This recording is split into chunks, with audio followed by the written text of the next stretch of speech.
pessoal, tudo bem? Na videoaula de hoje nós vamos falar sobre a independência do Brasil. Esse processo histórico que vai culminar no dia 7 de setembro de 1822. Mas para a gente chegar no dia 7 de setembro, a gente precisa ver o caminho que a independência foi percorrendo. Então nós começamos a nossa análise histórica hoje no ano de 1815.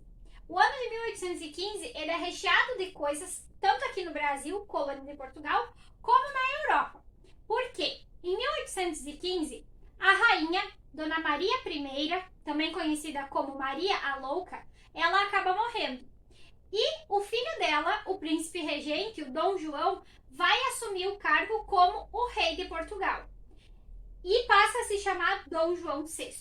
Nesta época, a família real ainda vivia no Brasil. Desde 1808, eles estavam estabelecidos aqui, tinham vindo para a América, tinham vindo para o Brasil fugindo do Napoleão, das tropas napoleônicas. Em 1815, lá na Europa, também acontece um evento bem importante que nós conhecemos como o Congresso de Viena. O que acontece no Congresso de Viena? As monarquias europeias se reúnem para restabelecer as fronteiras da Europa e para restabelecer as monarquias que haviam sido destituídas pelo Napoleão. Uma vez o Napoleão derrotado, não tinha mais ameaças, então o Congresso de Viena acontece para restaurar tudo que havia antes da era napoleônica. E por causa disso, as elites portuguesas passam a pressionar que o Dom João e a família real retornem a Portugal. Não havia mais o perigo iminente do Napoleão destituir a família real portuguesa, então eles podiam retornar. Porém, a família real permanece no Brasil. E, a partir disso, no ano de 1815 ainda, o Dom João, ele faz uma determinação bem importante. O que ele faz? Ele eleva o Brasil à categoria de Reino Unido a Portugal e Algarves, ou Algarve. O que isso significa? Na prática, o Brasil deixa de ser uma simples colônia e passa a ser um Reino Unido. Isso é importante, é muito importante, porque o Brasil começa a conquistar autonomia. A autonomia que já vinha sendo conquistada desde 1808, quando da abertura dos portos às Nações Amigas, né? Quando teve o rompimento, o fim do pacto colonial. Então, o ano de 1815 ele é recheado de coisas. Muitos historiadores dizem que o processo de independência começou em 1815 com a elevação do Brasil à categoria de Reino Unido. Só que as coisas lá em Portugal não andavam muito bem. Não andavam nada bem. E no ano de 1820, eclode na cidade do Porto a Revolução Liberal do Porto. Essa revolução ela foi motivada por vários fatores. Portugal estava em crise política porque os administradores portugueses não viviam em Portugal, né? A família real estava aqui. Portugal estava numa crise econômica. Um fato é justamente a abertura dos portos às Nações Amigas, porque o Brasil deixa de pagar tantos impostos a Portugal, e também uma crise militar, porque nesse contexto Portugal era controlado por ingleses que tinham permanecido lá desde 1808 para evitar a chegada, né, a posse do Napoleão sobre Portugal. O que essa revolução então queria? Né? As cortes portuguesas, que eram uma espécie de parlamento, passaram a fazer algumas exigências. Uma delas, eles exigiam que a família real retornasse a Portugal, porque o rei precisava estar na metrópole, Portugal. Do ponto de vista das cortes portuguesas, isso aqui, o fato do Brasil ter sido elevado à categoria de reino, não tinha sentido. Eles ignoravam essa condição brasileira, do Brasil.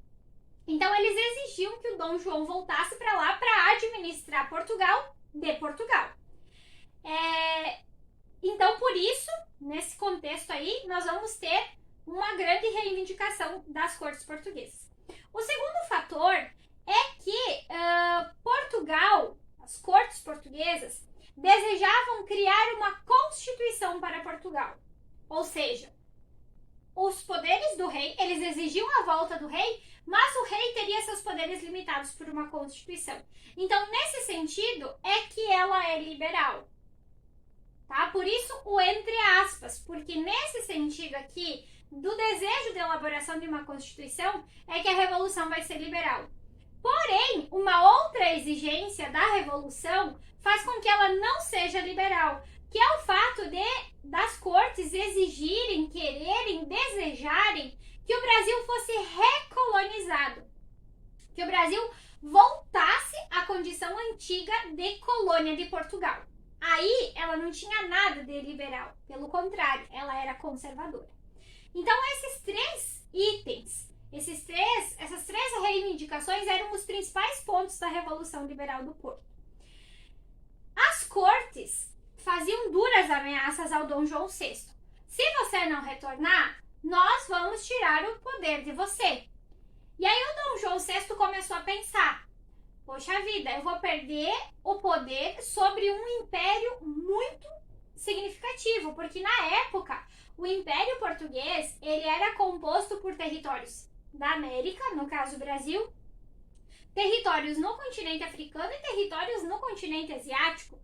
Então, para Portugal, quer dizer, para Dom João VI perder o poder sobre o Império Português era muito complicado. Então, ele começa a pensar na possibilidade de retornar a Portugal.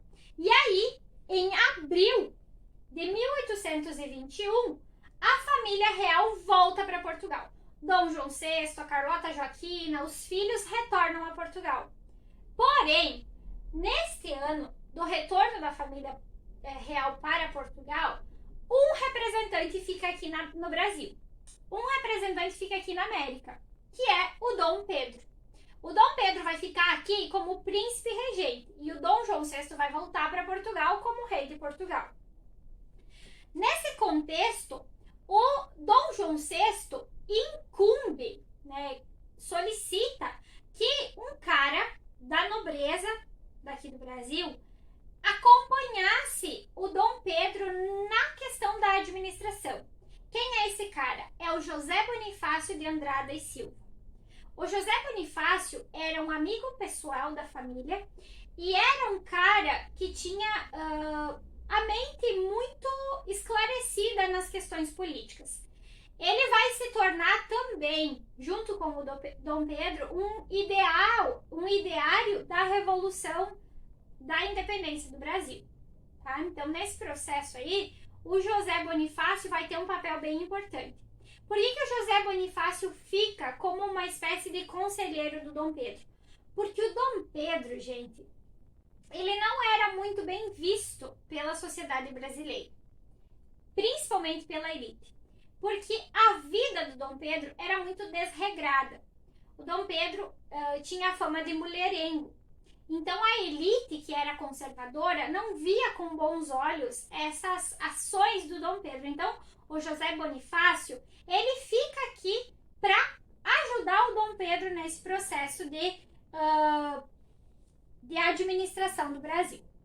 Quando lá em Portugal as cortes percebem que um membro da família real não voltou e que era um membro bem importante, eles começam a questionar, as cortes começam a questionar Dom João VI de por que o Dom Pedro não voltou. E, nesse mesmo contexto, eles passam a exigir o retorno do Dom Pedro a Portugal. Passam a exigir que na América, no Brasil, não fique nenhum membro da família real. Por quê? Porque tinha o intuito de recolonizar o Brasil. Tendo um membro da família real aqui, ficava meio difícil que esse processo acontecesse. Ficava meio difícil que a recolonização se concretizasse.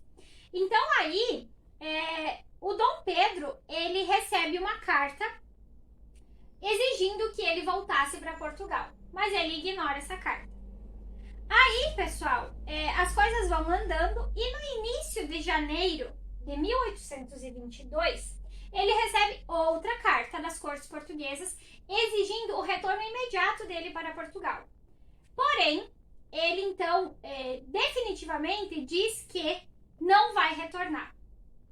E aí ele sai na sacada, na varanda da casa do palácio dele, da casa dele, e lá ele professa uma frase, né, que fica muito conhecida na história e que marca o que nós chamamos de Dia do Fico, dia 9 de janeiro de 1822. Então ele diz lá a sua famosa frase: se é para o bem de todos e a felicidade geral da nação, estou pronto. Diga ao povo que fico. Então, neste dia que o Dom Pedro decide ficar efetivamente no Brasil, nós temos aí o início do nosso processo de independência efetivamente.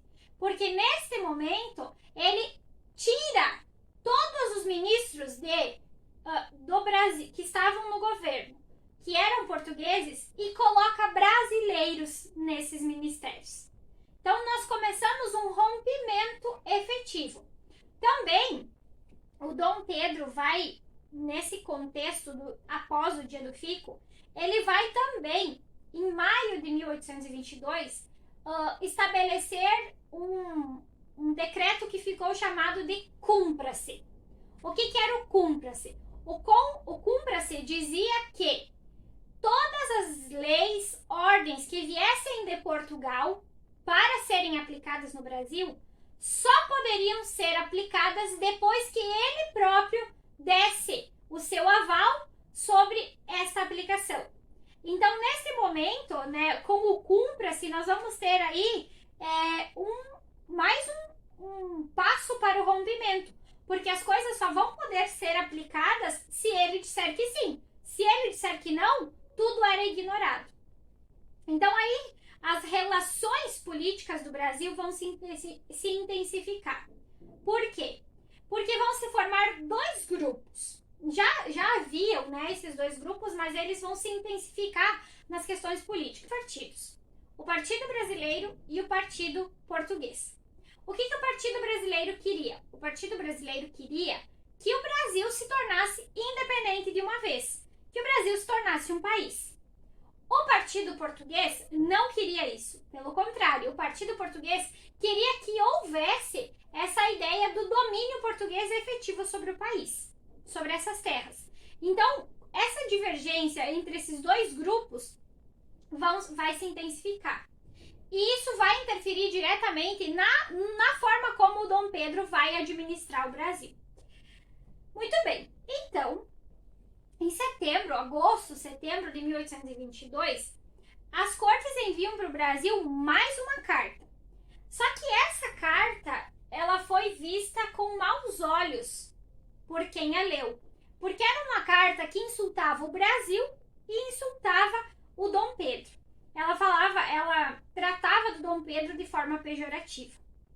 Então, Dom Pedro estava numa viagem a Santos, a São Paulo, na verdade, né?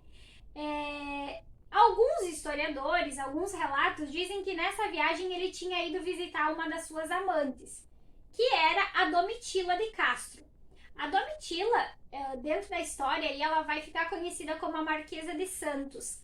E ela era conhecida como a amante preferida do Dom Pedro. Dentre tantas amantes que ele tinha, a Domitila era conhecida como a preferida. Nessa viagem, o Dom Pedro estava passando mal. Né? Ele chega lá às margens do Riacho Ipiranga e ele começa a passar mal, com diarreia, tá? Cólicas intestinais. Porque ele deve ter comido alguma coisa aí na viagem que fez mal para ele. Então, nessa situação aí de viagem e passando mal, o Dom Pedro vai receber do mensageiro que foi enviado do Rio de Janeiro até ele essa correspondência das cortes, falando mal dele e do Brasil. Ele vai receber um recado da esposa dele, a Dona Leopoldina, que estava como princesa regente. Sempre que ele saía, ele deixava ela como regente, governando. E também uma correspondência do José Bonifácio. Essas três correspondências, elas levavam o pensamento do Dom Pedro para uma mesma coisa. Porque na carta que a Dona Leopoldina mandou para ele, ela escreveu a seguinte frase: Senhor, ou meu marido, alguma coisa do tipo assim, o fruto está maduro, colha-o já antes que alguém o faça. Essa mensagem uma mensagem subliminar para que o Dom Pedro pensasse que precisava fazer a independência logo. Porque se ele não fizesse, alguém, no caso, um movimento possivelmente popular, viria a acontecer. E não era isso que eles queriam. A elite não queria que a independência do Brasil acontecesse por um movimento popular. A elite queria eles mesmos fazer a independência. E aí, né, toda essa situação aí, montado na sua mula, não era em cavalo, como as imagens retratam, né? Não era num cavalo, era numa mula. Não era de farda, como aparece nos retratos também, ele não estava tão bem vestido. E aí existem também divergências quanto ao que ele falou nesse momento. Alguns acreditam que ele falou: é tempo, a independência ou morte, estamos separados de Portugal. Essa seria uma das frases.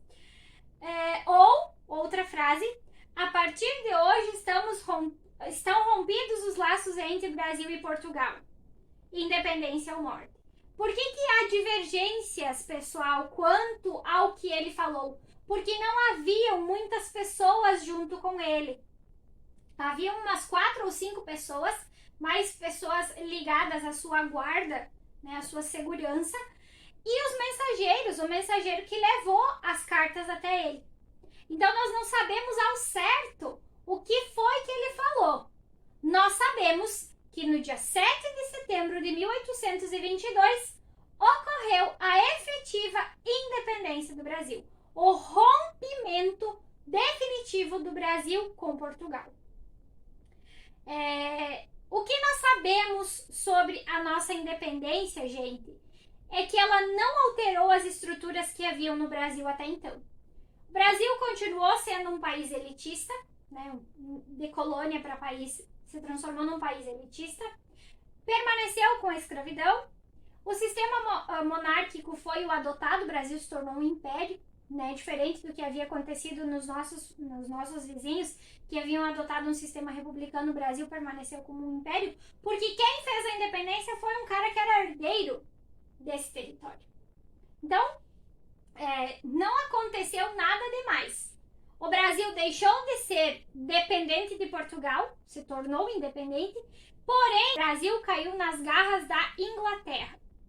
Por que isso? Porque o Brasil, para ter a sua independência reconhecida por Portugal, precisou de dinheiro inglês para que isso acontecesse. O Brasil precisou pagar uma indenização a Portugal, 2 milhões de libras esterlinas, que a Inglaterra emprestou para o Brasil. A independência, efetivamente, por parte de Portugal, só vai ser reconhecida em 1825, tá? Então, vemos que foi um processo. Foram vários acontecimentos contribuindo para que isso se efetivasse no dia 7 de setembro de 1822. Espero que vocês tenham gostado da videoaula e que tenha dado para compreender como aconteceu o nosso processo de independência. Até o próximo!